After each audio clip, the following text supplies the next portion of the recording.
তখন সমস্ত দোষ আমরা পরিস্থিতির ওপর চাপিয়ে দিই, আর দেখতে গেলে কোথাও না কোথাও ঠিকই করি। এই পরিস্থিতি প্রত্যেক দিনের মতো পাল্টাতে থাকে, কিন্তু এই দিন, এই রাত, এমন কেউ আছেন যিনি এর ওপরেও নিয়ন্ত্রণ সাধন করেন, আর তিনি হলেন সূর্য।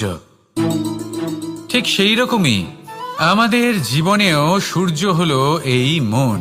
যদি এই মনের উপর আমরা নিয়ন্ত্রণ করতে পারি, তাহলে আমরা জীবনকেও নিয়ন্ত্রণ করতে পারবো। প্রথমে এই মনের রাজা হয়ে উঠতে হবে। তাই মনে রাখবেন, যদি মন দুর্বল হয় তাহলে পরিস্থিতি আমাদের সমস্যা বলে মনে হবে। এই মন যদি স্থির হয়, পরিস্থিতি প্রতিস্পর্ধা বলে মনে হবে। আর এই মন যদি শক্তিশালী হয়ে ওঠে, তাহলে যে কোনো পরিস্থিতি আপনার কাছে একটা সুযোগ মাত্র।